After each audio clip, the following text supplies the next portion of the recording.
आपने film The Wolf of Wall Street तो देखी होगी, पर क्या आप समझ पाए कि वो आम लोगों का पैसा असल में कैसे हड़पता था? ये वीडियो इस मनोवैज्ञानिक जाल को इतने सरल तरीके से समझाएगा कि एक 5 साल का बच्चा भी समझ सके। अगर आप मार्केट में अगले ग्रेटर फूल नहीं बनना चाहते तो वीडियो को अंत तक देखें। 1. इंसेंटिव का नियम। कोई लुत ख्विशखित 50% कमीशन के सामने अच्छाई क्यों हार जाती है? इकोनॉमिक्स में एक कठोर सत्य है जिसे इंसेंटिव का नियम कहा जाता है। लोग वो नहीं करते जो सही है, वो करते हैं जिसके लिए उन्हें इनाम मिलता है। जॉन डी रॉकफेलर जैसे महान उद्यमियों ने समाज में वास्तविक मूल्य, रियल वैल्यू लाने के लिए लागत यानी कॉस्ट को ठीक करके अपनी सल्तनत खड़ी की। इसके विपरीत जॉर्डन बेलफोर्ट ने 1980 के दशक में फाइनेंशियल सिस्टम में एक जानलेवा कमी ढूंढ निकाली। जहां प्रतिष्ठित ब्लू चिप स्टॉक्स केवल 1% का मामूली कमीशन देते थे, वहीं रद्दी स्टॉक्स, पेनी स्टॉक ब्रोकर्स को 50% तक कमीशन देते थे। जिस पल बेलफोर्ट ने यह महसूस किया, नीति तुरंत मुनाफे के पीछे चली गई। उसने ईमानदार फाइनेंशियल एक्सपर्ट्स नहीं, बल्कि पैसे के लिए भूखे और डील पूरी करने के लिए कुछ भी करने को तैयार लोगों को भर्ती किया। जब किसी की आमदनी पूरी तरह से सेल्स पर निर्भर होती है, तो उनका दिमाग धोखाधड़ी को क्लाइंट की मदद करना मानकर खुद को सही ठहरा देता है। यही इनकम ट्रैप है। एक फिक्स्ड सैलरी वाला कर्मचारी खराब प्रोडक्ट को ना कह सकता है, लेकिन कमीशन पर जीने वाला व्यक्ति ना को अपनी आजीविका के लिए खतरा मानता है। इसका ग्लोबल सबक बहुत साफ है। जब आपको कोई फाइनेंशियल सलाह मिलती है, तो हमेशा खुद से पूछें, अगर मैं अभी पैसा लगा दूं तो सबसे ज्यादा फायदा किसका होगा?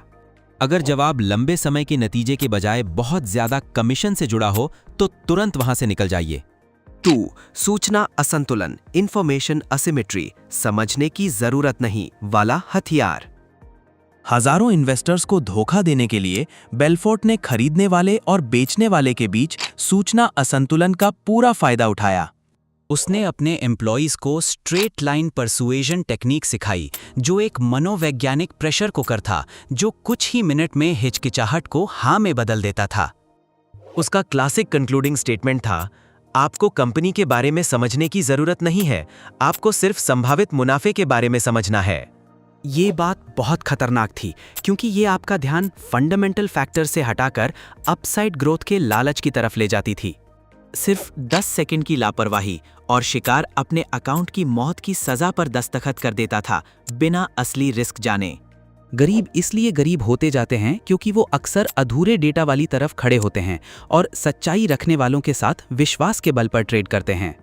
इसके विपरीत अमीर इसलिए अमीर होते हैं क्योंकि वो इंडिपेंडेंट जांच, ड्यू डिलिजेंस की प्रक्रिया पूरी किए बिना कभी पैसा नहीं लगाते। एक बबल मार्केट में सबसे तेजी से बढ़ने वाली चीज एसेट वैल्यू नहीं होती, बल्कि वो कहानियां होती हैं जो बार बार सुनाई जाती हैं। और जैसा कि कमेंट्स ने बताया, परसेप्शन ही सब कुछ है, लेकिन इन्वेस्टमेंट में गलत परसेप्शन की कीमत कैश में चुकानी पड़ती है। 3. भीड़ की मानसिकता, हर्ड मेंटालिटी, 1637 के ट्यूलिप से सबक। फाइनेंशियल हिस्ट्री साबित करती है कि लोग हमेशा गलती दोहराते हैं। 1637 के ट्यूलिप बबल से लेकर 90 के दशक की दलाल स्ट्रीट तक। जब ट्यूलिप का क्रेज अपने पीक पर था, एक ऐसा फूल का बल्ब जो अभी तक जमीन से निकला भी नहीं था, वो एक पूरे घर की कीमत पर ट्रेड हो रहा था। ये वो समय था जब मार्केट इंटरनल वैल्यू के बजाय विश्वास की लिक्विडिटी पर चलता था। बेलफोर्ट ने पंप एंड डंप की रणनीति से ये असर पैदा किया। उसने सप्लाई कंट्रोल की झूठी कमी पैदा की, ताकि भीड़ में छूट जाने का डर, फोमो, एक्टिवेट हो सके। इन्वेस्टर्स इसीलिए खरीदने दौड़े क्योंकि उन्होंने देखा कि दूसरे भी खरीद रहे हैं, और वो ग्रेटर फूल थियरी के जाल में फंस गए। उन्हें उम्मीद थी कि वो इस रद्दी एसेट को आगे आने वाले किसी और व्यक्ति को ऊंची कीमत पर बेच देंगे, बिना ये जाने कि आखिरी अंगारा उनके हाथ में ही रह जाएगा। जब भीड़ ही मानक बन जाती है, तो आप अपनी ही अविवेकशीलता को सही ठहराने के लिए दूसरों के कार्यों का उपयोग करते हैं। नतीजा, एक ठंडा सवाल पूछें, अगर कल इसे कोई और ना खरीदे तो इसकी असली कीमत क्या होगी? अगर जवाब 0 है तो आप इन्वेस्टमेंट नहीं बल्कि जुआ खेल रहे हैं। 4. लेवरेज और मार्जिन कॉल, 1929 की महामंडी से आया बुरा सपना। बेलफोर्ट के शिकारों ने सिर्फ थोड़ा नुकसान होने के बजाय अपनी पूरी दौलत क्यों खो दी? जवाब फाइनेंशियल लेवरेज में है। बहुत से लोगों ने जल्दी अमीर होने की उम्मीद में निवेश करने के लिए कर्ज लिया, जिससे 1929 के मार्केट की ट्रेजेडी दोहराई गई। जब आप लेवरेज का उपयोग करते हैं तो सिर्फ 10% डिपॉजिट करके आप 100% पोजीशन के मालिक हो सकते हैं, लेकिन रिस्क भी उसी अनुपात में बढ़ जाता है। जब बेलफोर्ट द्वारा मैनिपुलेट किए गए स्टॉक्स की कीमत गिरने लगती है तो चेन रिएक्शन में मार्जिन कॉल शुरू हो जाता है। इन्वेस्टर्स को कर्ज चुकाने के लिए एसेट्स को सबसे निचले दाम पर बेचने के लिए मजबूर होना पड़ा, जिससे पलक झपकते ही उनकी पूरी पूंजी खत्म हो गई। फाइनेंशियल ट्रेजेडी बाजार के लाल होने के दिनों में नहीं होती, बल्कि इसमें होती है कि आप मार्केट के ठीक होने का इंतजार करने के लिए जिंदा रहने की क्षमता खो देते हैं। अमीर इसीलिए अमीर होते हैं क्योंकि वो हमेशा लिक्विडिटी रिजर्व बनाए रखते हैं ताकि वो साइकिल में बचे रह सकें और यहाँ तक कि मजबूरी में बेचने वालों से सस्ते में एसेट्स खरीद सकें। बेलफोर्ट ये अच्छे से जानता था, इसीलिए वो हमेशा कैश के साथ रहता था, जबकि उसके कस्टमर्स के पास सिर्फ कर्ज के कागज होते थे। 5 ओवर ट्रेडिंग वर्सेस चक्रवृद्धि ब्याज लाइक केप, वॉरेन बफेट की सोच। बेलफोर्ट ने अपने ग्राहकों के दिमाग में सबसे बड़ा झूठ ये डाला कि मार्केट के साथ चलने के लिए लगातार ट्रेडिंग करनी पड़ेगी। वास्तव में हास बिजनेस स्कूल के डेटा से पता चलता है कि सबसे ज्यादा ट्रेडिंग करने वाले अकाउंट्स ने एवरेज 11.4% ही रिटर्न दिया, जो जनरल मार्केट के 17.9 से बहुत कम है। ओवर ट्रेडिंग का व्यवहार केवल कमीशन फीस के माध्यम से ब्रोकर्स को अमीर बनाता है, जबकि इन्वेस्टर्स के प्रॉफिट्स को कम कर देता है। बेलफोर्ट से बिल्कुल विपरीत अरबपति वॉरेन बफेट की फिलॉसफी है, बोरियत और धैर्य ही असली राजा है। बफेट चक्रवृद्धि ब्याज की शक्ति का उपयोग करते हैं और पैसा लगाने से पहले हमेशा एक बड़ा मार्जिन ऑफ सेफ्टी मांगते हैं। वो मार्केट की हर धड़कन का अनुमान लगाने या एक ही रात में अकाउंट डबल करने का वादा नहीं करते।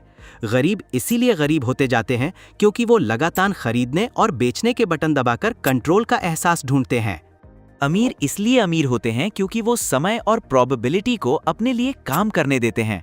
बेलफोर्ट एड्रेनलिन यानी उत्साह बेचता था, जबकि बफेट आराम बेचते हैं, और हिस्ट्री ने साबित किया है कि लंबे समय में आराम हमेशा जीतता है।